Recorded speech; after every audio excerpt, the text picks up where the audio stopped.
This is the first listening practice exercise for Unit 13. 13.1.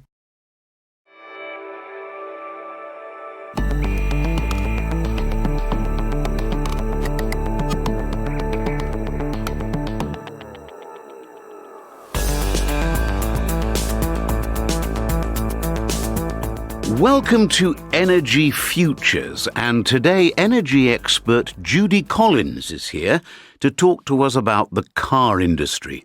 Judy, we're producing more and more cars in the world every year. How will this growth affect oil prices? Well, Andy, industry analysts don't agree on this. Certain experts say the demand for oil will increase dramatically. Oil companies will have to find new sources of oil, and this will be very expensive. One report estimates that a 5% oil shortage could lead to a big price rise, maybe up to 400%. If that happened, we would have a very big oil crisis. And this crisis would really threaten the automobile industry. I think about 60% of oil in the world is used to produce petrol for cars. Is that right? Yes, indeed. But it's not only a question of petrol. Oil is also used to make plastics and other materials used in cars. About 20 barrels of oil are needed to produce just one vehicle. Some analysts have forecast that the car will become a luxury item once again. Too expensive for most people. But all these predictions seem very extreme. Is this really likely to happen? No, I don't think so. I think there are reasons to be positive. Firstly, I think the technology is improving rapidly. Every year, new cars are using less and less petrol. Studies have shown that if we can reduce petrol consumption by 2.5% a year, oil demand will remain stable. We're doing this now. So you don't think the oil situation will get worse? No, I don't. Also, many new sources of gas have been found in recent years.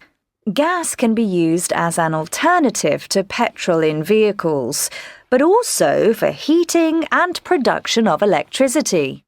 And we're not going to run out of gas because we have enough reserves for 200 years. Well, that's a very positive message. Join us after the break when Judy is going to be telling us about the latest technology in electric cars. 13.2. In 2030, people will work more flexibly and many jobs will be part-time.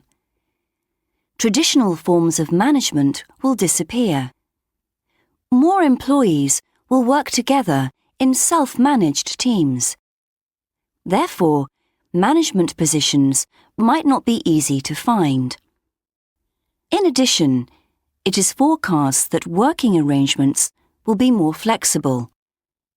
More people will work from home, so colleagues may see each other less often. Companies will still have office buildings, but they will be smaller and won't be used in the same way as today. In 2030, there will be a shortage of highly qualified workers in certain sectors. Employees may not want to stay long with the same company, so employers will need to offer much better working conditions. Companies might provide leisure facilities for employees, like a gym and a bar area for social events. Many employees may decide to take career breaks. However, in the future, they will be allowed to rejoin the company with the same job and on the same salary as before. In general, companies will have to fight more to keep their staff, so employees will be in a much better position. 13.3. So that's a quick overview of the teleworking scheme we're introducing from next year. I'm sure you have a lot of questions. Yes, Mansour.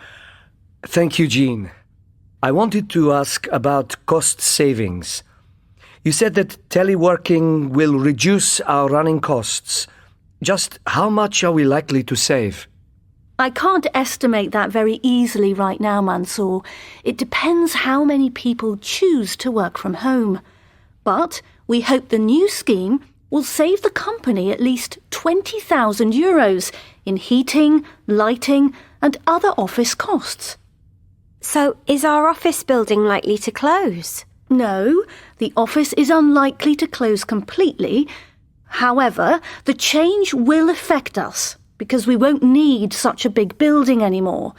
We may look into the possibility of moving to a new building, or we might rent out some of the office space we don't need. I have a question about motivation. Do you think people will be happy to work alone?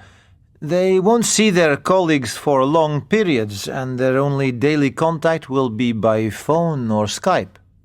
Our employees will definitely feel more motivated when they can organise their own time. Teleworking is a sign that we trust our workers to manage themselves. It probably won't be easy for some people to start with, but I'm sure they'll be happier working from home. And don't forget that this is a voluntary scheme. Nobody has to do it. And do you expect to see an increase in productivity? Yes, we do. Apparently, most companies report an increase of 10 to 40%. Hopefully, our teleworkers will have similar results. I wanted to ask about the employees. What advantages will they get from the scheme? Well, we're not sure quite yet.